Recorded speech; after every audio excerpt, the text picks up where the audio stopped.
Bismillahirrahmanirrahim.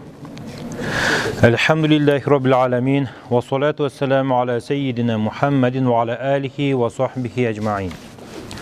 Allahümme ahricna min zulumatil vahm ve ekrimna bi nuril fahm. Ve aftah alina bi ma'rifetil ilm ve sahl ahlakana bil hilm ve cealna mimmen yestemi'unal kavla feyettabi'un ahsana. Esselamu aleyküm ve rahmetullahi ve berekatuh. Allah'ım tavfik berip, бүгүндө ушул Аллах Тааланын дини болгон, адам баласына чоң аманат болгон, пайгамбарларга рисалат болгон, алымдарга жеткирүүгө аманат болгон диндин сабагына келип отурабыз. Биздин сабак фикх сабагынан дегенбиз. Буга чейин бир канча ирет сабак кылдык. Алардын баарын YouTube каналынан көрсөңүздөр болот. Имам Сарахси мечитинин каналы бар. Ал жакта даарат, ананын шарттары, ушулардын баарын өткөнбүз. Эми намазга келдик. Эң негизги маселелердин бирине келдик. Ошондо бабу шурути сола ва арканиха. Намаздын шарттарынын жана намаздын рукундарынын бабы. Ошол туурасында болмокчу. Ла будда ли сиххату солати мин 27 шей'ан. Намаз туура болуш үчүн 17 нерсе керек дейт. Ошол 17 нерсенин кээ биркиси шарт болот, кээ биркиси рукун болот. Экөөнүн айырмасын азыр айтабыз. 17 деп болжолдоп жакындатуу максатында айтты. Негизи мындан көп болушу мүмкүн, бирок ушул 17-ни эстеп калсаңыздар, иншалла ибадатыңыздар туура болот. Ибадатты туура аткаруу эң негизги илим болуп эсептелет. Кээ-биркилер мен билбеймин дейт да, мисалычы. Бирок билбестик жоопкерчиликтен кутултпайт. Намаз окуганды билбесең, же намаз туура эмес канча жыл окуп жүрсөң, ошонун баардык намазың өтпөй калган болсо, баары бир өтпөгөн үчүн сураласың. Мойнуңдан сакит болбойт. Ошон үчүн башынан эмне кылса туура болот, кандай нерселер намазды бузат, ошону жок дегенде билип алыш керек. 17 нерсени айтат экенбиз. Алардын кээ биркилери шарт. Шарт деген сөздүн араб тилиндеги мааниси белги деген сөз. Кыргыз тилинде белги деп коет. Шарт дегенден эми араб тилиндеги жанагы истилахи деп коет. Терминдик мааниси. Хуа ма ятаваккафу аля вужуди шей ва хуа хориджун ан махиятихи. Бир нерсенин бар болуусу башка бир нерседе токтоп турса, ошол башка нерсе шарт деп аталат. Нерсенин ичинен болбойт. Мисалы, намазың туура болуш үчүн таарат алышың керек. Таарат намаздын ичинде эмес, ага чейин. Бирок ошо дааратың жок, намазың жок деген сөз.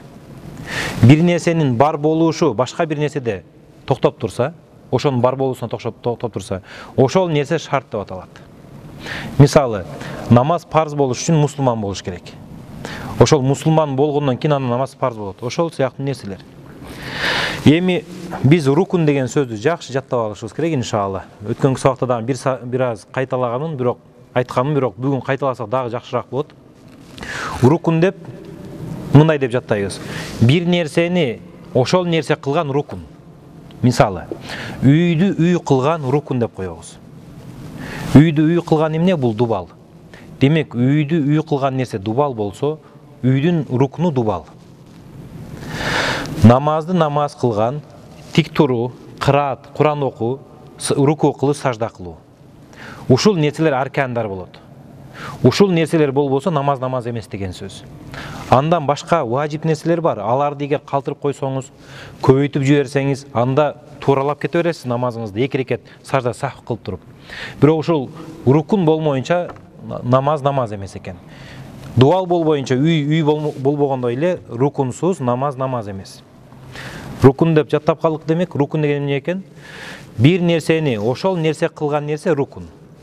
Намазды намаз кылган, анын ичиндеги жанагы 4 рукундары. Ла будда ли сиххату солати мин 27 шей'ан. Намаздын туура болуу шарттары, туура болуш үчүн 17 нерсе керек дейт. Эң биринчиси ат-тахарату минал хадас, даратсыздыктан таза болуу. Даратсыздык эки түрдүү болот, билесиздер. Чоң даратсыздык болот, аны биз жунуп деп коебуз. гусул жок жүргөнчү жунуп болот. Айызы, нифасы келген аялдар жуунуш керек болот кеткенден кийин. Анан түшүркөгөн эркек же бел суусу чыккан эркек жуунуш керек болот. Ошону биз гусул дейбиз. Ошол гусулга чейинки абал дааратсыздык деп коет. Ошону дааратсыздыктан таза болуу эң биринчи шарт экен намаздын туура болуусу үчүн. Ошондо дааратсыз дагы, гусулсуз дагы намаз окуганга болбойт да. Окуган намазыңыз нафил, сүннөт болсо деле даарат алыш парыз. Анткени ансыз намаз эмес. Эми тазалык деп эмнени айтып атабыз? Жанагы дааратсыздык деп эмнени айтып атабыз? Дааратсыздык деп манииятун шар'iyyatun тaqуму бил а'даи иля гаяти усулил музили лаха. Шариатта бир тоскоол болот денеде. Ошол тоскоолду кетирмейинче дааратсыздык деп аталат дейт. Мисалы, даарат алганда биз чыканага чейин колду жуйбуз да. Өзү даарат чыккан жер башка жер. Мисалы мурдуңуз канап кетти, аны жууп койдуңуз, бирок эмнеге могу жерди жуйсуз даарат алып атканда? Ушул жерге чейин дааратсыздык келип калат экен. Көзгө көрүнбөгөн дааратсыздыкта ошону кетириш бул тазалык болуп атат. Эң биринчи шарт эмне экен? Дааратсыздыктан таза болуу. Ва тухаратул жасади ва сауби вал макани. Анан үч нерсенин таза болушу.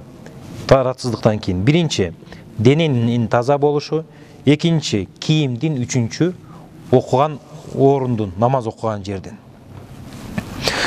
Ушул жерде жай намаз жөнүндө сөз болот да, мисалы. Жай намаз кайсы деңгээлде жай намаз болот дейт да. Илгерки алымдар мындай деген, мисалы авратты эмне жапкан болсо, ошол жай намаз болгонго жарайт дейт. Авратты жапканда жанагы прозрачный болуп көрүнүп калбаса, ошол авратты жаптуу болуп эсептелет да. Мисалы өтө жука болбош керек да. Ошону жай намаз кылсаңыз болот экен. Бирок бул шарт азыркы эски китептеги айтылган бул шарт азыркы күнү мындай толук өзүнүн немесин камтыбай калат, өкүмүн. Эмнеге? Анткени кээде мисалы жанагы клёнканын үстүндө окушу мүмкүн адам, анда кандай болот десе, анда дагы эгер калың болсо өтө берет буюрса. Клёнканы түшөп туруп, үстүнө турса анда таза эле. Эгер нымдуу болсо, үстүнө кийиз төшөсө, же бир мисалы окуп аткан чөптөр турат, нажисат, чөптү үстүнө коюп туруп, анан окуса, же ошо нажисат турган жерге топуракты сээп коюп, анан окуса, жанагы нажисаттын жыты чыкпаса, таза болуп эсептеле берет. Жердин бетинде нажисат деп көзгө көрүнсө, жыттанса, анан жанагы денеси бар болсо да, мындай материясы бар болсо, ошол нажисат. Анан кээ бирде мындай болуп калат, адам намаз окуп атса, мисалы, илгерки китептер мындай деп келет да, бир узун жипти кармап алып, же жипти байлап алып туруп намаз окуса, ошол жиптин учунда нажисат болуп калган болсо, ал намазын бузабы, бузбайбы деген маселе келген да. Ошондо эгер намазды окуган сайын жиптин учу кыймылдаса, намазын бузат дейт. Кыймылдабаса бузбайт дейт. Мындан эмнени алып чыгабыз? Мисалы, кээ бирде тар жерде туруп чатырдын ичинде окуп калсаңыздар, чатырдын үстү нажисат болуп калышы мүмкүн да. Турганда чатырга тийип каласыз, түшкөндө кайра мисалы тийбейсиз. Ошол учурда намазыңыз бузулбайт. Анан кичинекей бала кээ бирде намаз окуп атканда атасынын жанына келип алат. Атахиятты окуп отурсаң келет, саждага барсаң барып үстүңө жабышып алат. Анан анын памперсинде жайлап койгон болот да. Нажисат бар болгон болот.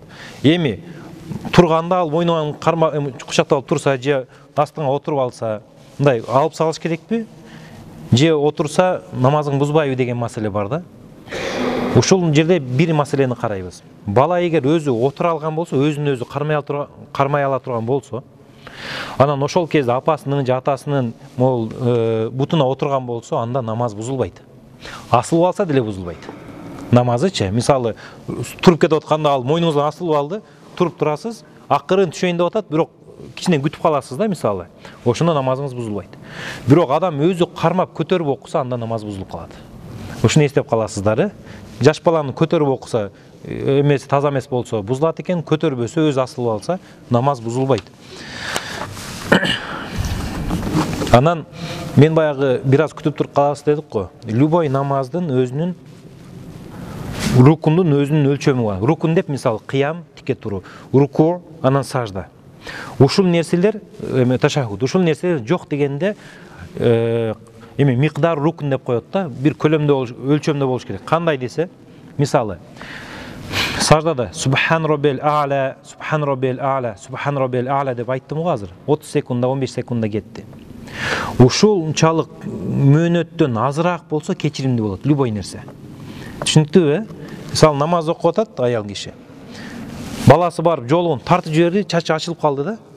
Дароо жаап алды. Жанагы 30-15 секундага чейин жаап алды. Намазы бузулган жок. Ошондой эле намазга турду, баласы асылып турат. Анан түшүп кетти бат эле. Намазы бузулган жок. Түшүнүктүбү? Анан эгер намаз башталып карасаңыз, сиздин бутуңуздун астында эстеп кеттиңиз да, мурун балаңыз ал жерге заара кылып койгон, кийин жуулган эмес, унутуп окуп атасыз, жайнамазсыз. Дароо башка жака жылып кетсеңиз, 15 секунддун ичинде намазыңыз бузулбайт. Андан көбүрөөк туруп калса намаздар бузулат да. Ошондо рукундун көлөмүнчө десе, жанагы зикир 3 жолу айтылганчалык иншалла.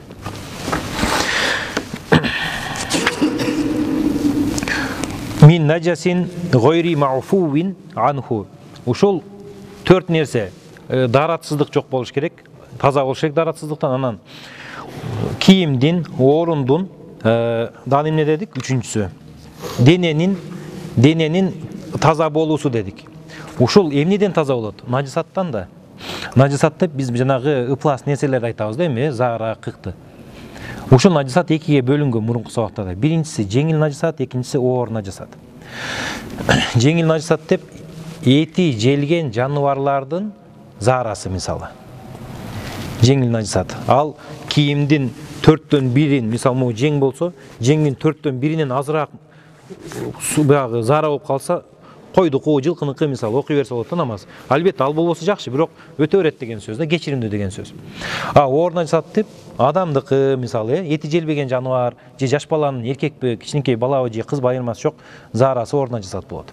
Ошол кечиримдүү өлчөмү бар. Ал өлчөм мындай деген эмес. Колду жазгандан кийин, жайгандан кийин сууну куйсаңыз, суу агып барып туруп, могул жерде кичинекей жерде туруп калат го, бир аз.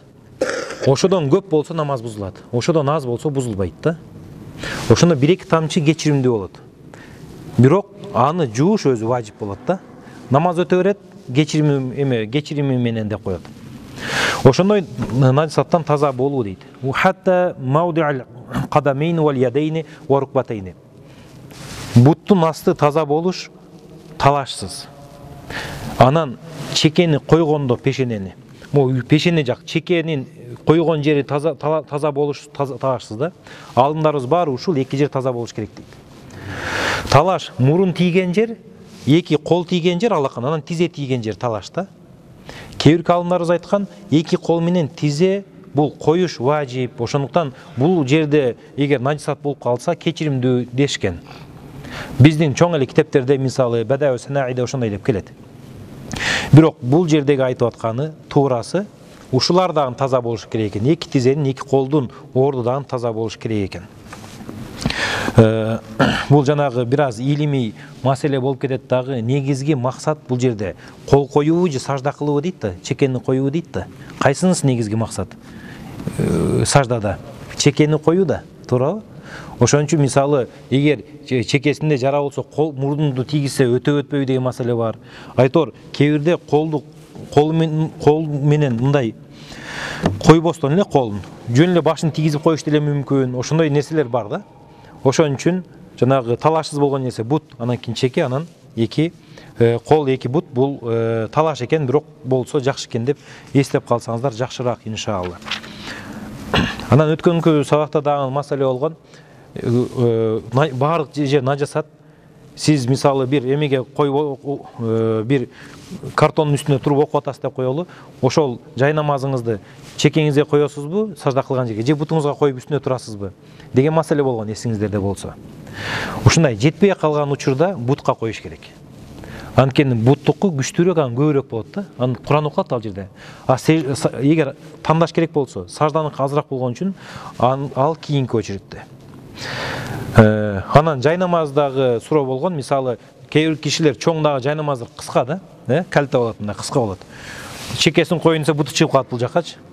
Ошондо бутун коюп туруп чекесин жай намаздан өтүп сажда кылган жакшыбы же эптеп батып окуган жакшыбы деген маселе бар да. Батып окуган жакшы, бирок эгер жер таза болсо айырмасы жок. Бутун чыгарабы, чекесин чыгарабы айырмасы жок. Бирок эгер жанагы надисат болсо баарын ошо буту үстүндө туруш керек экен. Түшүнүктүү болду иншалла. Эми азыр суроолорду сабактан кийин иншалла бересиздер. Эгер болсо суроо келсе дароо жазып коюңуздар. Телефонгобу же кагазгабы унутуп калбаш үчүн. Вал джибхат ала ал-асахи. Ва сатру ал-аурати ва ла ядурру назаруха мин джейбихи ва асфали зейлихи. Анан дагы бир шарт аураттын жабык болушу. Аурат деп эркек кишинин киндигинин ылдыйы тизесинин өйдөсү болду. Аял кишиге аурат жүзү менен колунан башка бардык жери аурат. Ошон үчүн жолук салынбагандар дагы жол салынып намаз окуш керек мисалы. Ансыз намаз өтпөйт да. Ушул жерде маселе бар эми. Бул аурат кимден тосот? Башка бирөөгө же өзүңөн дагы тосушуң керекпи? Башкача айтканда, капкараңгы, эч кимди көрбөйсүң, бирөө дагы сени көрбөйт. Ошондо кийинип окуш керекпи же жөн эле окуй берсе болобу деген маселе да, мисалычы. Бул капкараңгы болсо деле жанагы кийимди кийиш керек, ауратты жаба турган кийимди. Бул биринчи маселеси. Экинчи маселе, бул аурат башка бирөөдөн тосот.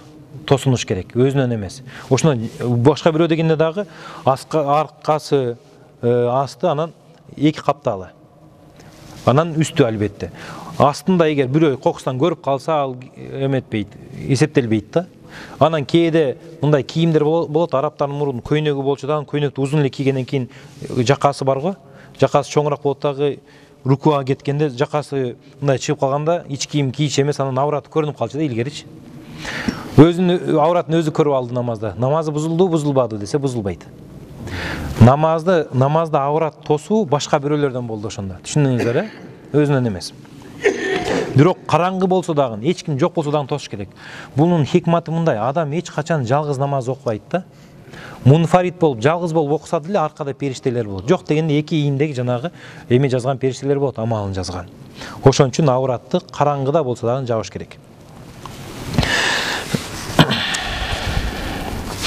Анан ауратты жабуу маселесинде мисалы кээде бирөөнүн кийимин кийип алышы мүмкүн. Жөн эле тартыпчы, же эркек адам жибекти кийип намаз окушу мүмкүн. Жибек эркекке арам да кийиш. Же бирөөнүн үйүн басып алып, ошонун үйүндө намаз окушу мүмкүн. Айтор, намаз менен чогуу намазды толуктаган шарттарда кемчилик бар да, арамдык бар. Арам иш бар, мисалы бирөөнүн үйүнү алып алдың дагы жерин басып алдың дагы намаз окуп атасың. Ошондо намаз өттүбү өтпөдүбү деген маселе бар. Намаз өттү. Бирок бирөөнүн акысына киргендик үчүн албетте ал башка күнү өзү жооп берет. Анан негизи намаз окуганда 3 кийим менен окуган жакшы дейт да. Асты, үстү, анан баш кийим. Бул мустахаб. Баш кийим боюнча мурун биз Шархул Вакаядан айтканбыз, кайсы коомдо жылаң баш мындай аксакалдардын астына, урматтуулардын астына чыккан уят болсо, намазда дагы баш кийим кийиш жанагы шарт болгон да мурун. Макруh болгон жылаң баш окуш. Ошон үчүн бизде Орто Азияда адептерди жакшы сактагандыктан алымдарыбыз жана сөзсүз топу баш кийим кийип окуйбуз. 3 кийим дедик. Имама баш кийим, анан камис деп коет, изар, үстү, асты. Ушул жерде бир маселе бар. Саламат ибн ал-Аква деген сахаби болгон. Бул сахабанын өмүр баяны ажайып да эми. Кайсы бир согушта бунун бутуна, бул киши бутуна жаракат алып, буту баспай калат. Анан пайгамбар саллаллаху алейхи вассалам барып, жанагынын бутуна эме дуа кылып туруп түкүрүп койгондо, дем салып койгондо, буту басып айыгып кетет дагы, бирок жөөкүлүк болуп калат да. Жөөкүлүк деген эми ылдан баскан чуркаган адам да. Бул киши башка аябай каттуу чуркаган аттардан да каттуу чуркачу экен. Ошондо Саламат ибн Аквага жандай олжо бергенде атчандарга 2 олжо берет. Өзүнө анан атына 1 берет да, анткени атынын расходу бар да. А бул кишиге жөө болсо да 2 олжо берчү экен да, субханалла. Анан Bir hadiste келет, Уранийин деген hadiste бар. Ал кыскасы бир кишилер атайын кылмыш кылып кетип калышат, качып. Анан сахабалар угуп, аттары минип жөнөшөт. Эң акыры ушул киши угат да, жанагы кишини кишилер чуркап, жанагы Ураниюндардын аркасынан кеткен. Анан эң акыры бул чыгат да чуркап кетет. Барып, буга мындан мурун чыккан атчанарга жетет, алардан ашат, те качып бараткан жанагы кишилерге да жетет да. Ошондой окуясы бар, машалла. Ушул киши мындай дейт экен. Ан Саламат ибн ал-Акваи радиаллаху анху кала: "Культу я Расулаллах, инни акуну фи сайд." О Аллахтын элчиси, мен аң уулаганда болом дейт да. Эми өз жөөкүлүк болсо аң уулайт да барыпчы. Охота аң уулоо. Ва лейса алейя илля камисун. А менин үстүмдө бир эле кийим бар дейт. Чуркаганда баягы чечип алып чуркачы экен, ашча кийимдерин. Бир эле кийим менен чуркачы экен. Анан фаусолли фи, анан ошол кийимчен эле намаз окуйм, бир эле кийимчен. Кала зирху алейка валау би шаукатин. Пайгамбар саллаллаху алейхи ва саллям айткан, оронуп ал бир тикенек менен болсо дагы деген сөздүн мааниси экинчи кийимди дагы кийип ал деген да. Ошон үчүн асты үстү анан такыя менен окуган мустахаб, жакшыраак. Бул көбүнчө жанагы ысык болгондо кээ-биркилер шортачан деле, анан майкачан деле окуй берет да. Ошол адепсиздик болуп калат да. Жең узун мүмкүн болушунча. Эми дагы бир шарттардан вастиқбалул кибла, кыблага бет алып намаз окуу шарт. Ансыз намазы бузулбайт. Кыблага бет алган ушул көкүрөк бет алыш керек да. Башы карап туруп деле көкүрөгү менен мындай бурулса бол, намаз бузулуп калат. Жанагынчалык деңгээлде микдарул рукн дедик го, жанагы 3 жолу тасбих айтабыз го, ошончолук деңгээлде. Кыбла. Кыбла дегенибиз бул Алла Таала Кур'ан-ы Керимде Аузу биллахи минаш шайтанир раджим фавали вajhaka шатрал масжидил харам. Жүзүңдү харам мечит тарапка бур деген Алла Таала пайгамбарыбызга. Ва хайсма кунтум фаваллу вужухакум шатра. Кайсы жакта болбосун жүзүңөрдү кыблага бургула деп атат. Харам мечит тарабына. Харам мечити деп биз жанагы кара таш коюлган бурчуна анан үйдө алабыз да, азыр үстүнө кара кисва кийгизип койгон. Эми ошол үй кыблабы же ошол жер кыблабы, ушундай маселе бар. Жер кыбла болот экен да, үй эмес. Башкача айтканда, кээ бирде үйдү ниет кылып окуса намаз өтпөй калат. Ошол тарапты жерди ниет кылыш керек. Эми үй деген кээде урап калат, кээде ушундай болот, тарыхында көп жолу ураган. Жана калса жанагы кара ташты урдап кетишкен. Карамит деген секталарчы, фиркалар. Бахрейн болгон, кийин 20 жылдан кийин алып келишкен. Тарыхы көп да, бирок мусулмандар ошо эзелтеден бери кыбла тарапты карап окуйт. Көрсө, үй турган жердин тахкикан дегенде ошол өзү, жердин өзү, такдиран дегенде жанагы 4 бурчу болот го, рукн деп коет.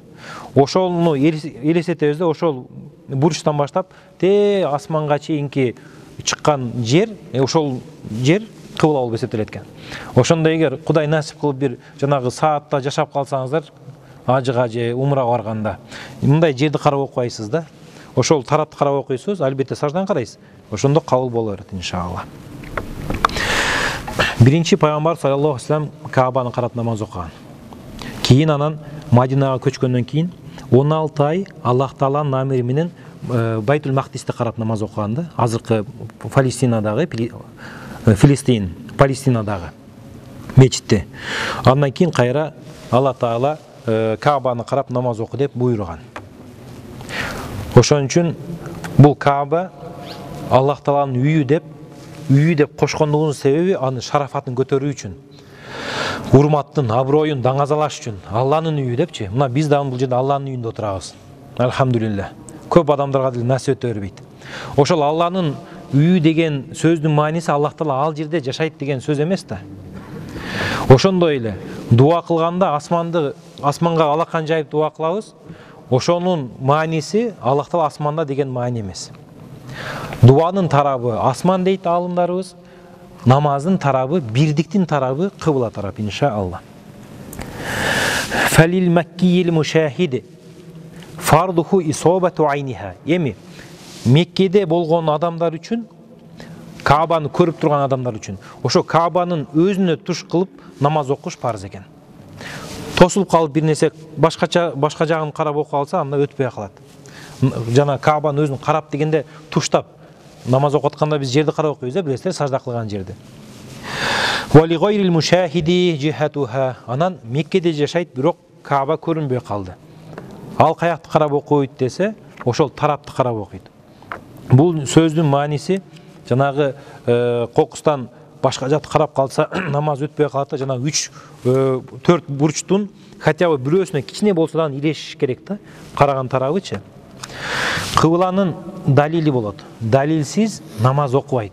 Адам намаз окуганда сөзсүз кыбла каякта экендигине далил болуш керек да. Бул далил эки нерседен билинет. Биринчиси, бизге чейинки мусулмандар, сахабалардан баштап коюп кеткен михрабтар, могул михраб. Михраб пайгамбарыбыз саллаллаху алейхи ва саллямдын заманында болгон эмес. Кийин сахабалар ушул барган жердеги элге кыбла тарапты көрсөтүш үчүн михраб курган. Азыр ошондо киргениңизде михрабтын тарабы турабы, демек ошол кыбла деп билишиңиз керек. Анан экинчиси, эгер жергиликтүү эл болсо, ошол элден сурайсыз да. Мусулман болуш керек ал албетте. Ал мусулман өзү намаз окубаса деле, фасик болсо деле, бир адам сизге мисалы Москвада жүрөсүз, аэропортто намаз окушуңуз керек, аларда намазхана жок, анан сурайсыз да, любой эле мусулман көрүнгөн бирөөнү сурайсыз, тажик болгондончу, кыбла каякта дейсиз. Анан көрсөтүп коет, ошол жакты карап окуй бересиз. Сурабай туруп намаз окусаңыз, аракет кылбай, туура жакты карап окусаңыз деле намазыңыз кабыл болбойт. Эгер эч ким жок болуп калып, аракет кылып туруп окусаңыз, бирок туура эмес жакты тетири карап окуп алсаңыз, аракет кылып издегениңиз үчүн намазыңыз кабыл боло берет. Ушундай маселе да булчу. Ошондо далил экөө экен. Биринчиси михрабтан берет экенбиз, экинчиси элден сурайбыз ошо мусулман калкынанчы. Азыр гостиницаларда атайын жанагы эшикке потолокко илип коюшат, мындай көрсөтүп, ошолдан туура иншалла. Валау би Меккете але сахих вал вакту. Кийинки шарттардын бири убакыт. Намаздын туура болуш шарты убакыт экен. Көбү сурай берет. Пешин намазы кире электеле, мен мектепке барышым керек, же жумушка барышым керек, же обед бүтүп калат. Мисалы, пешим саат 1ден 3 мүнөт өткөндө кирип атса, мен 55-те окуп коём, болбойбу дейт да. Ал болбойт, намаз туура эмес. 1ден 3 мүнөт өткөндөн кийин 4 мүнөттөн окуш керек, мисалы, 4 мүнөттө башташ керек. 1ден 4 мүнөт өткөндө. Насаат медиа 1,5 айтса деле, карабайбыз да. Анткени Кыргызстанда бул салт болуп калган, туура салт. Жана жума маселесинде анан иштеп аткан адамдар анык убактысын билиш үчүн 1,5га биз байлап койгонбуз. Убактычы, башка өлкөлөрдө андай эмес, жылып турат. Бирок пешимдин ушинтип турган деле жакшы. Бир маселе бар. Жамаат менен окубайт, мечитке барбайт, убакыт жок, мисалы, же иште. 1ден 3 мүнөт өттү. Саат боюнча, телефондогу приложение боюнча намаздын убактысы келди, азан айтылайлык. Анда окуй бересиз. Эң негизгиси ошол күндүн убактысы кириш керек. Убакыт жөнүндө өткөнбүз күндөрдү карап убакытты билүү жөнүндө, иншалла ошодон карап аласыздар. Биринчиси убакыт экен. Экинчиси ва'тиқаду духулихи, убакыттын киришине ишенишиңиз керек экен. Бул ниеттен дагы байланыштуу болот. Кандай болуп калат? Мисалы, эч бир күмөндөмөй 100% убакыт кирди деп намаз окушуңуз керек да. Убакыт кирди экен, кирбеди экен, окуй берейинчи, кирсе өтө берет деп окусаңыз, кирген болсо деле өтпөй калат. Жанагы айтып аткан 1 саат 3 мүнөт өткөндөн кийин окусаңыз деле, 15 мүнөт өткөндөн кийин мисалы, кирсе деле убакыт өтпөй калат. Ошондо сиз толук ишенишиңиз керек экен, убакытсы кирди деген. Ишенде болушуңуз керек. Кийинки шарт. Вания, ниет шарт. Ниет деген эмне? Ниет деген ибадатты адаттан айырмалаган нерсе. Бул ниет. Кээде жөн эле ибадат адат болуп калат. Ошо адаттан айырмалаш үчүн биз ибадатыбызды ниет кылышыбыз керек. Ал ниет деген толук мындай ишенүү, толук каалоо. Мына мен намаз окуйм депчи. Бул кийинки шарт болду. Мен азыр уже санабай калдым. Санап аткандар болсо жазып кое бересиздер иншалла. Кийинки шарт ва тахрима. Тахрима деген сөз бул шарттарга кирет. Кээ бирки алымдар рукун дейт. Рукун эмес, шарт дегени туурараак Ханафи мазхабында. Харам деген сөзінен шығады, арам деген. Тахрим деп арам қылуын айтады. Тахрима деген ошоның аты. Емне деген сөз? Жаалу шей мухарраман. Намаз оқытқанда қыблаға бет алып, ниет келтіріп, Аллаху акбар деп қол көтергенді, көтеріп тұрып қыбланы қарап атасыз да. Мына бағытым Аллах Тағаланың разышылығы. Намазым Аллах Тағалаға деп тұрып, мұндай қылғанда андан башқа нәрсенің барын арқаға таштадым деген сөз. Адатта адал болған нәрсені арам қылдым деген сөз. Ушул тахрима. Ошон үчүн намаз окутуп жесеңиз болбойт, ичсеңиз болбойт, сүйлөсөңүз болбойт. Жөн эле бирөөгө алик алсаңыз болбойт сөз менен. Анткени анын баарын сиз тахрима менен арам кылып койгонсуз. Ушул нерсе шарт экен. Аллаху акбар деген тахрима шарт экен. Талаш маселе дедик го, анткени мындай. Абу Ханифа рахматуллахи алейхинин эки чоң шакирти бар. Аби Юсуф рахматуллахи алейхи, анан кийин имам Мухаммад. Аби Юсуф менен имам Абу Ханифада тахрима бул шарт да. Ошон үчүн мисалы парызды ниет кылып окусаңыз, эгер парыз болбой калса сүннөткө өтүп кете берет. Мисалы убактысы келе элек окуп алдыңыз да, нафил болуп эсептелип кала берет. Имам Мухаммадда тахрима бул рукун болгондуктан парызды ниет кылсаңыз, парызыңызга өтпөсө анда эч нерсе өтпөйт деген сөз да, сүннөт дагы болбойт. Нафили ниет кылсаңыз парызга дагы өтпөйт. Эми алдыда талашсыз. Эстеп калчу нерсеңиздер мындай. Кокустан намазыңыздарды туура эмес окуп алсаңыздар, же өз убагында эмес окуп алсаңыздар, же ниетти туура эмес кылып окуп алсаңыздар, Абу Ханифа менен имам Абу Юсуфта бул нафилге өтүп кете берет иншалла. Биле фасилин. Ушул тахрима фасилсиз болуш керек. Эки нерсени айтты. Биринчи ниетти, андан кийин тахриманы айтты. Ушул тахрима менен ниеттин ортосунда биле фасил, эч нерсе экөөнүн ортосун бөлгөн эч нерсе жок болуш керек деп атат да. Бул кандай болот? Ниет кылып атып, бирөөгө жооп берип коюп Аллаху акбар деди. Же сүйлөп жиберди. Булардын баары ниет менен тахриманын ортосун бөлүп коет. Же Аллаху акбар дегенден кийин айтып калды. Ниеттичи. Көп ушундай болот, бирок ушундан сактаныш керек да. Шашып ушуп келет дагы бир жака шашып атканда. Аллаху акбар дейт, ан ичинен ойлонуп парыз окутам деп ниет кылып коет да, кол көтөргөндөн кийин. Ушул өтпөй калат экен. Ниетке чейин болот тахрима, же экөөнүн барабар болгону жакшы. Бирок жанагы бүтүшү менен бүтөт, экөөнүн ортосу үзүлбөш керек. Эми үзгөн нерсеге жеген, ичкен, сүйлөгөн дедик, бирок фаммал машулис салах вал вудуу фалайса маниайни. Намазга баруу же даарат алуу намаз үчүн бул ниетти бузду болбесе, ниет менен тахриманын ортосун бөлдү болуп эсептелбейт. Элестетиңиз, убакыт келип калыптыр деп барып даарат алдыңыз да, барып туруп эле Аллаху акбар дедиңиз кайра. Иншалла ниетиңиз үзүлгөн жок. Түшүнүктүү?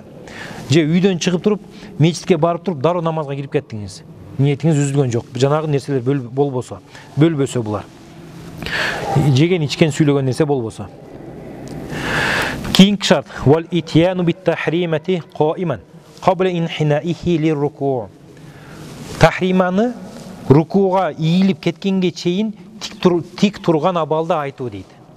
Ушул шарт экен. Тик турду деп качан айтабыз?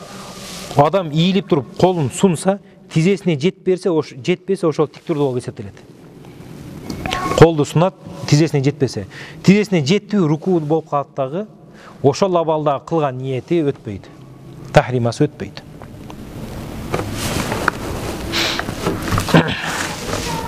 Анан кээ бирде мындай маселе болушу мүмкүн. Мечитке кирди, жамаат уже рукууда да, имам рукууда. Анан Аллаху акбар деди, рукуга баратып. Ошондо рукуга жакын болсо, рукуу деп качан айттык? Колу тизесине жетсе, жакын болсо анда өтпөй калды тахримасы. Намазга кирди болуп эсептелбейт. Эгер ошодон алысыраак, кыямга жакыныраак болсо анда өтөт. Ушуну эске алып коюңуздар да. Көбү Аллаху акбар деп туруп, жанагы рукуу кылып алгандан кийин айтат, аны менен намазга илешип кетпейт. Түшүндүңүздөр да? Бул жерде мындай дейт: "Лианна мудрикал имами фи руку' ла яхтажу иля такбиратайни хилафан ли бa'дихим." Анан дагы бир маселе бар. Кээ алымдар мындай дейт: рукуга турган абалда эки такбир айтып калыш керек болот да. Биринчи Аллаху акбар деген намазга кириш үчүн айтасыз, экинчи Аллаху акбар деп жана рукуга барыш үчүн айтасыз да. Ушунда бир эле такбир айтыш керек болуп калат шашылыштачы. Ошондо тик турган абалда айтышыңыз керек экен, рукуга кете бересиз. Рукуга такбирдин айтыштын кереги жок деп атат. Тиги кичинекей баланы эметип коесуздарбы? Сүйлөбөй деп коесуздарбы? Анан негизи бизде ушундай түшүнүк бар экен, жаш балдарды мечитке алып келиш керек депчи. Ал туура, мечитке алып келиш керек жаш балдарды. Бирок мечиттин адеби сакталыш керек да. Ошон үчүн Ханафи китептеринде айтылат. Эгер жаш бала мечиттин адебин билбесе алып келиш макруh болуп калат. Анткени шарият сүйлөнүп аткан жерде баягы ызчы болот да, макруh болуп калат. Ошон үчүн 1 жашта болобу, 2 жашта болобу, канча жашта болсо дагы адепти биринчи үйрөтүп туруп анан Алланын үйүнө алып келиш керек да. Негизи эле ушундай, илимди алгарда дагы илимге чейин биринчи адеп үйрөнүш керек. Иншалла баарыбызды Аллах Таала адептүүлөрдөн кылсын. Рукуну айттык. Эми ва адаму таъхири нияти ани тахрима. Муну дагы айтып койдум жана. Ниет тахримадан кийин болбосун дедик, Аллаху акбар деп туруп кийин ниет кылбаңыздар да. Ниет кылыңыздар, анан Аллаху акбар деңиздер. Ва нутқу бит тахримати бихайсу юсмиу нафсаху аля ласах. Тахрима кылганда эме айтуу дейт. Айтуу дегенде өзүнө угузуп айтыш керек экен да.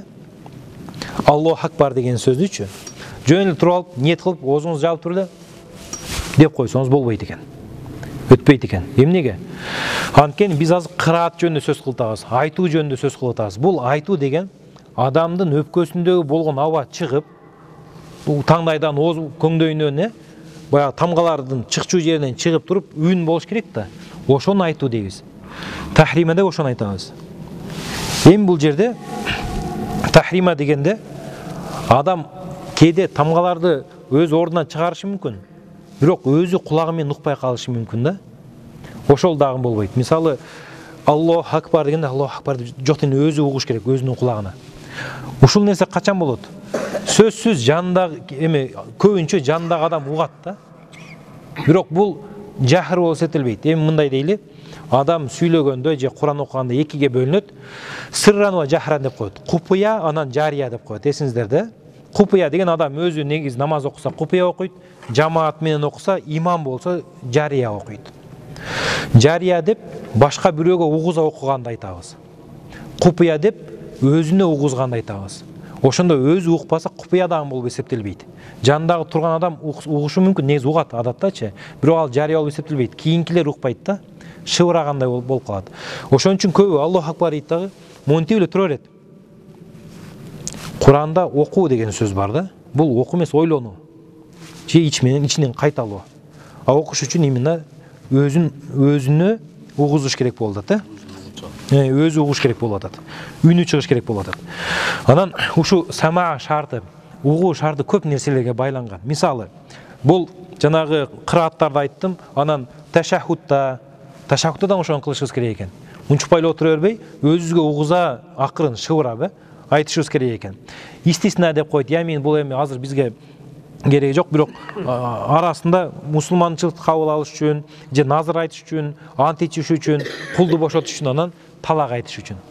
Адам талакты ойлонуп атып, көңүлү менен ойлонуп коюп, бирок оозу менен айтпаса, талак түшпөйт. Оозу менен айтса дагы, өзү укпай турганда эптеп шыбырап бир нерсе кылып койсо, талак түшпөйт да. Бирок эч ким жокто, жана калса шкафтын ичине кирип алып, жаап алып туруп, өзү угузгандай деңгээлде аялыма талак бердим десе түшүп калат анда. Аялдын угушу шарт эмес, Ошон үчүн ушул нерселерде угузуу дегенде биз адам өзүнө өзү угузуш керек экен. Анан негизгиси ниет жөнүндө болуп атат. Ниеттин мааниси ыхластуулук. Ыхластуулук деп Аллах Таалага гана болгон ыхлас. Өзү араб тилинде ихлас, холис деген сөздүн мааниси таптаза деген сөз да. Ибадатыңызда, балаңызга болгон мамиледе, ата-энеңизге болгон мамиледе, аялыңызга болгон мамиледе Аллах Тааланын ыраазычылыгы болуш керек да. Башка бир досторуңузга, тааныштарыңызга болгон мамиледе делечи. Ал эми ибадатта тем более, ибадатта намаз окуп атканда ниет кылып, мисалы ниет кылып атканда жалгыз гана Алланы эске алышыңыз керек. Ушул эң негизги шарт болуп атат. Бул эми жүрөктө болот. Алны биз мындай оозго айтып айта албайбыз, кол менен көрсөтө албайбыз. Анан кээ бирде ниет кылганда талаффуз кылыш керек болуп калат, Мисалы ниет кылдым эме депчи 4 рекет пешин намазынын фарзын окумакка деп. Ошондо ушу сөз менен тил менен айтуу негизи пайгамбарыбыздын заманында болгон эмес. Бидаат деп коет. Бирок ушул бидаатты мисалы бардык аалымдар бида хасана жактырылган бидаат дейт да. Анткени жүрөк менен тилди байлаш үчүн угуза айтып же сөз менен ниет кылыш ошол туурараак.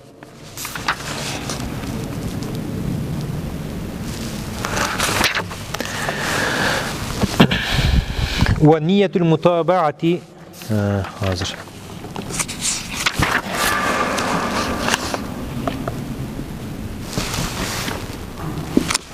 Wa niyetul mutaba'ati lil muqtadi. Анан ниеттердин дагы негизгиси, эгер адам уюп окуса имамга, анда имамынын намазын ниет кылыш керек. Сөз ага уюдум деп ниет кылабыз, кыргызча эле ниет кылабыз демечи. Ошол дагы шарт. Ансыз намаз окуса илишпей калат имамына. Анан кээ бирде имамын тааныйт дагы паланчанын аркасынан намаз окуганга ниет кылдым деп окуп коет. Ошондо эгер бирөөнү анык айтса, анан имам кокусунан ал болбосо, анда намаз өтпөй калат. Ошон үчүн ниеттин жакшысы имамга эле деп койгон жакшы да. Мисалы, мечитке келдиңиз, сиз жакшы көргөн бир дамла хутба кылды да. Жумага өттү. Ано, машалла, ушу дамланын аркасынан намаз окуйт экенбиз деп бүгүн дедиңиз. Анан намаз башталганда Аллаху акбар дегенде сиз ошол дамланы ниет кылып намазга кирдиңиз, көрсө башка эле карынды коюп коюптур. Мисалы, ошондой болот да жумадачы.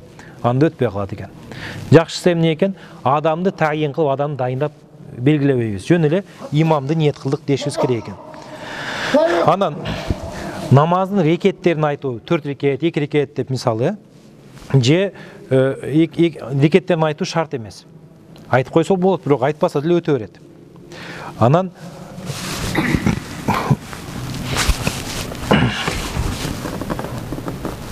бирок парыздарды айтыш сөзсүз ниет эме. Парыздарды ниет кылыш сөзсүз да, шарт. Мисалы, пешим намазынын 4 рекет сүннөтү менен 4 рекет парыздын айырмасы эмнеде? Ниетте эле да. Ошон үчүн именно ниет кылып атканыңызда парыз окумакка деп ниет кылышыңыз керек экен. Же ушул убакыттын парызына деп ниет кылышыңыз керек. Ошондо парызына жанагы эмеге өтүп кете берет. Бирок бул кээде болбой калат. Мисалы, жумада ушул убакыттын парызына деп айта албайсыз да. Анткени талаш, жума намаз парызбы же пешим парызбы? Экөө тең парыз, бирок жума жамаат менен болгондо парыз болот да. Ошон үчүн жанагы парызды атап же жумага чыксаңыз, ушул эме жума намазын окумакка деп ниет кылышыңыз керек экен. Ва таъйинул фарди. Ошондо жана айткандай имамга уюуну ниет кылуу бир шарт болду. Андан кийинки шарт парызды ниет кылуу. Кийин экинчи шарт важипти ниет кылуу. Бизде эмеде мисалы тарави важип эмес, сүннөттөр важип эмес. Бирок важип эмне? Витр важип, анан айт намазы важиптер. Ошондо айт намазын, витр важипти окуй турган болсоңуздар, анан кийин эң негизги нерсеси жанагы таваф кылгандан кийин 2 рекет важип намазын окуйт го. Ушул намаздарда именно важип деп ниет кылышыңыз керек. Нафил десеңиз өтпөй калат. Важип 3 рекет мисалы важипти айтпайсыз, 3 рекет витр окуганды ниет кылдым десеңиз болот. 2 рекет таваф намазын окумакка ниет кылдым дейсиз. Мисалычы, айт намазын окумакка ниет кылдым дейсиз. Важип деген сөз ал жерде шарт эмес, именно намаздын өзүн айтыш шарт.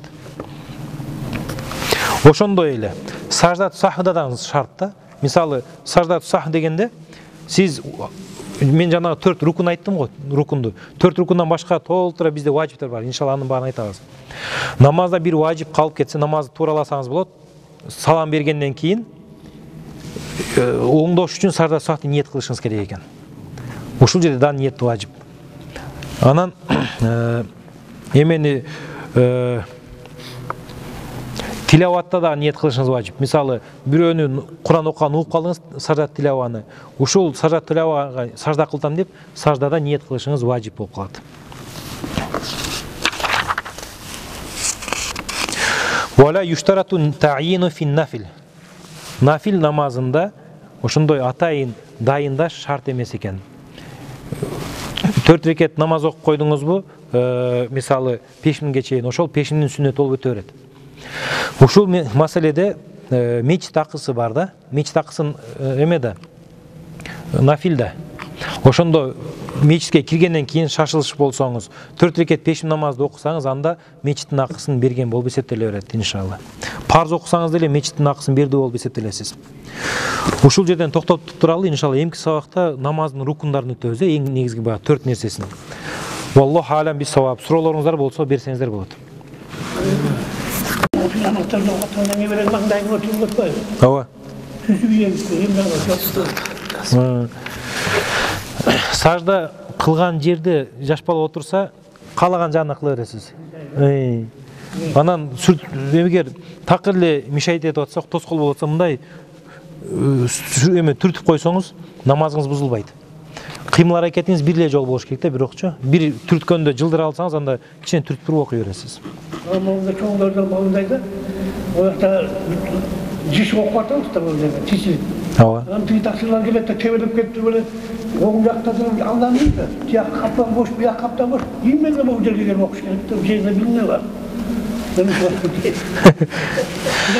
Ошо кеберки адепсиздер бар, алар Куран окуганда ооба. Алар намазда ушул аксакалдарыбыз деп элеп астына туруп алышат. Анан намаз бүткөндөн кийин даже сүннөт болсо сүннөтүн окуй аркага кетип калышат. Ал жахилдик да, билбестик, Кудай өзү кечирсин. Ким кол көтөрдү эле суроо деп. Сиздин сурооңузчу? Уйдум ушул имамга десем өтө берет да. Ооба, ушул имам десеңиз болду, атын айтпасаңыз, айтпашыңыз керек да. Ооба, өтө берет. Адам кийимге же денеге тийсе, ошону кандай болсо, намаз окуп билбей намаз окуп. Ооба. Кан жанагы биз нажисаттын эки түрүн айттык го. Жеңил алган оор деп. Ошол оорунан кирет дагы, ошо оорунда жанагы көлөмчөлүк болуп калса намаз бузулат. Андан азыраак болсо намаз бузбайт, бирок жакшы эмес да. Кетириш керек. Ошондо мисалы укол алгандан кийин кээде чыгып калат го бир аз. Көбүрөөк чыгып кетсе намаз окуй албайсыз ал кийим менен уже. Аны жууп жиберип анан окушуңуз керек. Анан кандын бир маселеси бар. Канды жууганда дароо жууп жибериш керек болгондо муздак сууга жууш керек да, ошондон кетет. Кээ-биркилер ысык сууга жуйт дагы, анан кандын изи калып калат, кыпкызыл болуп. Ошону 3 жолу жуугандан кийин изи кетпесе эч нерсе болбойт. Окуй бересиз иншалла. Устаз, жамаатка жетишпей каласыз го. Ошондо рукуга алар кетишет да. Ошондо кайсы учурда жетишкен болосуң ошо? Алар туруп атканда же ошо? Имам туруп атканда, мисалы имам Сами Аллаху лиман хамида деп туруп кетет го. Ошондо руку абалына жакын болсо, сиз илешсеңиз жетишкен болосуз. Эгер илишпей калсаңыз жетишпей каласыз да. Кээ бирде имам туруп кеткен болот, аркадагылар саждада болуп калат, анда жетишпей калат адам. Доош чыгарганда, уже рукуга жакында доош чыгарганда, ошондо илеше берет. Ооба, илеше берет. Эми баштаса илешип каласыз, жетишип каласыз. Кет досум. Түшкүрүп баштаганда десе бузулган аласыз. Ооба. Намазда ошол сана айтса, же Куранга жооп айтса, же имамга кайтарса биздин мазхабта бузулуп калат.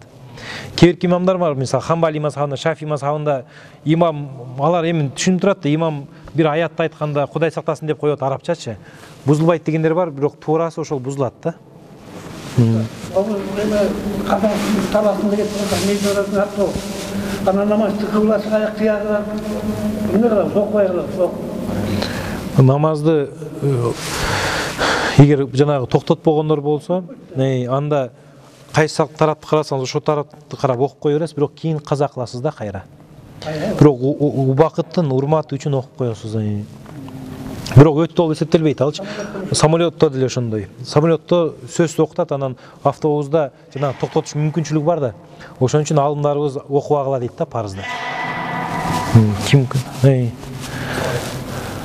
Финанс маселесин көрсөк болот. Жана инвестиция маселеси боюнча келишим түзүп, бир адам менен иштешик да, мисалы, товар алдырабыз, товар алдырган пайданы, мисалы, ошол акча берген адамга 30% беребиз сизге. Америка кишкер катары ушундай 70% мага деп келиштик да. Анан бирок математикалык эсептөөлөрдөн же башкадан кандай кетип, эгерде ага ашыкча берип койсо ал мындай арам болуп калбайбы же билип туруп эле ашыкча берип койсоң да мисалычы. Болду, алла разы болсун. Ушул эле сиздин инвестицияңыз мудараба деген эки адам иштейт да. Бирөөсү ишти кылат, экинчиси акчаны берет. Жөнөкөй сөз менен айткандачы. Ошол ишти кылган адам анан акча берген адам бул экөө келишип алат проценттерин. Мисалы түшкөн прибыльдан 30%-ин кожоюна алса, анда капитал, анан 30% ошонуку. Эгер минуска кетсе, анда хозяин эле кетет, акчанын ээси. Бизде азыр көбү мудараба кылганда эки тарап минуска кетет экен да, ал туура эмес. Иштеген адам иштин эле кылат. Минуска кетсе, капиталдан кетет. Эми кокустан эсептеп алгандан кийин ашыкча берилип калса, акысы кирип кетет берки адамдын. Анткени келишим болуп эсептелет дагы 30%дан көп алып алса, сиздин мисалыңызда акысынан кирди болот, аны кайтарып бериш керек, ага арам. Эми 30% берди. Бирок кичине жанагындай же ыраазы кылыш үчүн дагы үстүнө бир аз берип койду да. Ал эч нерсе эмес, ал адал. Бул жерде ыраазычылык жатат. Берген адам ыраазы болсо болду. Же ашыкча кетип калыптыр, ыраазым деп койсо болду. Ооба.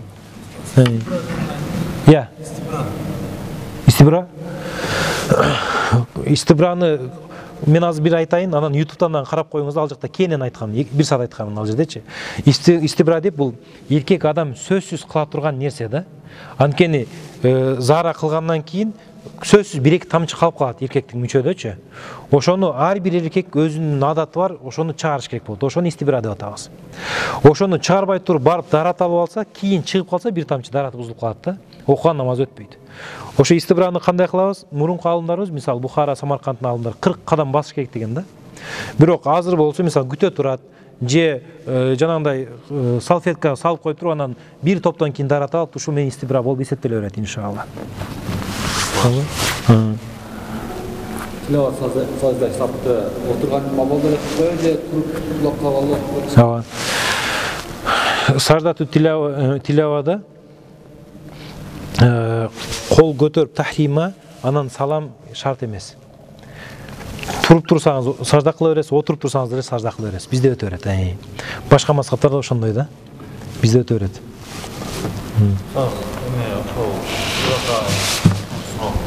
Тоғыз айтқан сөз бар ғой, жаңағы дәл қалыпта харбимен қоғамның рибажылығы ушул маселе боюнча жүргөн. Мысалы Орусия, Москва, харби ислами или харби? Мындай эмелер бар ғой, жактачы, кредитный карточкаларчы. Мысалы 3 айга чейин иштетер ичинде 100 000 же 150 000 болот, иштетер 5%. Бирок бир күн ошол 90 күн берет 3 айга. Bir minut acaba ötürken baştan bir çalganın vaktan beri esintip koydu. Алда айткан нысып. Биринчи маселе. Дарул Харб, Дарул Ислам деген азыр жок. Азыр биз ал доордо жашабай атабыз. Мурун атайын шарият өкүмдөрү каяка чейин жүргүзөбүз деген маселеде могул чектен нары жүргүзө албайбыз деген сөз болгон алчы. Азыр шарият өкүмдөрүн жүргүзө алабыз, мисалы намаз окуй алабыз ошол жактагы жүргөн адам. Ораза кармай алат, ажыга бара алат. Абу Ханифа рахматуллаху алейхи айтат, мусулман кайсы жерде өзүнүн парздарын аткара алса, ошол жер ал үчүн дару салам да. Кыскасы жашап жүрө берет. Эгер дини менен жашаса албетте. Ошон үчүн ал термин азыр жок. Эми кредит алуу маселеси боюнча Ханафи мазхабында кредитке Дарул Харбта берген уруксат деген. Алганга эмес. Сиздики тетирисинче алып атасыз да. Ошон үчүн болбой калат. Эки тең болбой калат. Бул көбүнчө мусулмандардын эми көбүнчө Ханафи алымдарынын фатвасы ушул. Анан кээ-биркилер ошо чуакдамла сыяктуулар уруксат бергендер бар. Ал өзүнүн ошо абалына жараша болуп калышы мүмкүн ал жердечи. Аны биз жалпы айта албайбыз азыр. Намаздын убактычы бүтүп барат да, бар да убакытчы. Бирок машинада отурасың, машина кыбылганын карап турасың, мындай сиденьеде. Жакын жерде намазкана жок, мечит жок, эч кылай бактар. Машина туруп турат же жүрөт ал? Өчүп турат, бирок мындай кыбылганын карап сиденьемде болот ошол кээде ушундай моменттер болуп калат, ошол өтпөйт намаз. Эмки сабакта иншалла өтөбүз, кыям деп коебуз, тик туруу. Тик туруу мүмкүн болгонсо башка абалда өтпөйт намаз. Алейкум ассалам. Жакшы. Sadece şaşık namazdan kelip, imamdan kişilik kelip, niyet tutup kalır kulakka koydu. Niyet kılışı karızdı. Ошондо намазга келатканда ниетиңиз намаз болчу да. Биз жана ушуну айттык да. Намазга баратса же дарат алып баратса, анан Аллаху акбар дегенде ошол өтө берет. Бул жерде жок, ошо ниетиңиз болуп эсептелет алчы.